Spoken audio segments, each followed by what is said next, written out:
पूंजीगत जो व्यय था वह 8.8% से 19.3% के मध्य रहा है और इस अवधि में यह अनुपात देश के प्रमुख राज्यों में औसत अनुपात से जो एवरेज रेशियो था उससे अधिक यूपी का रहा है। प्रदेश ने इस दौरान बेरोजगारी की दर को कम करने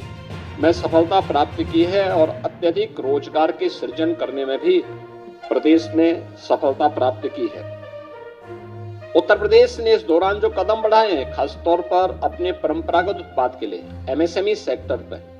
वन डिस्ट्रिक्ट वन प्रोडक्ट ने पूरे देश के अंदर अपनी एक पहचान बनाई है। लगातार प्रयासों से प्रदेश ने पिछले 8 वर्षों में 45 लाख करोड़ रुपए के निवेश प्रस्ताव प्राप्त किए हैं, जिनमें से अब तक हम लोग 15 लाख करोड़ रुपए से अधिक के निवेश प्रस्ताव को जमीनी धरातल पर उतारने में हमें सफलता प्राप्त हुई है और इसके माध्यम से हमने 60 लाख से अधिक उत्तर प्रदेश के युवाओं को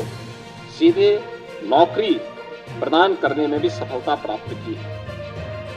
हमने बजट में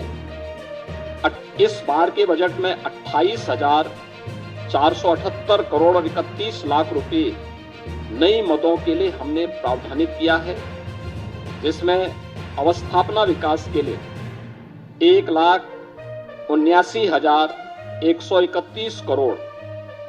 4 लाख रुपए प्रस्तावित किया है, जो कुल बजट का 22% है। इसमें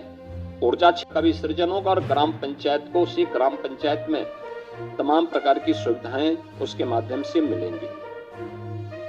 मुझे बताते हुए प्रसन्नता है कि डबल इंजन सरकार के द्वारा प्रधानमंत्री मोदी जी के नेतृत्व में पिछले 8 वर्ष के अंदर प्रदेश के अंदर उठाए गए कदमों का परिणाम है कि उत्तर प्रदेश में 6 करोड़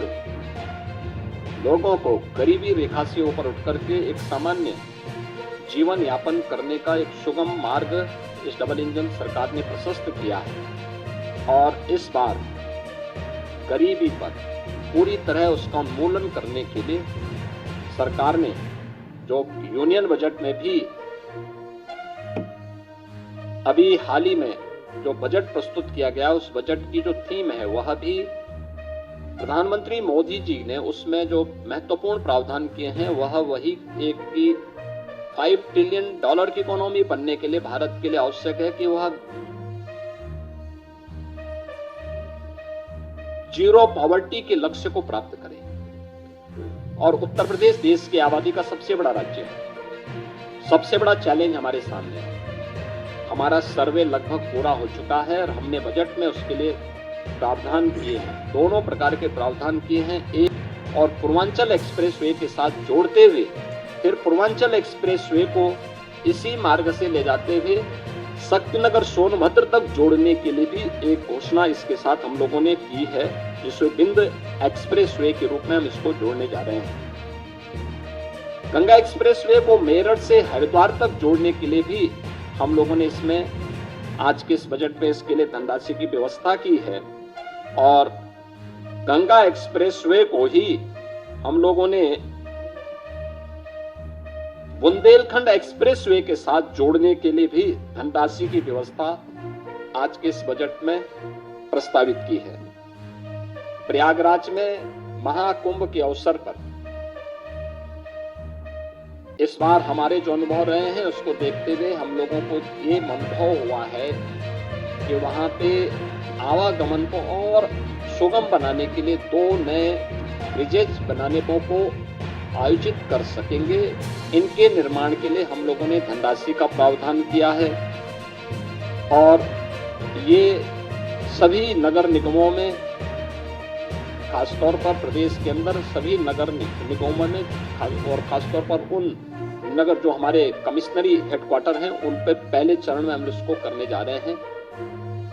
प्रत्येक ग्राम पंचायत में एक उत्सव भवन बनाने के कार्यक्रम को भी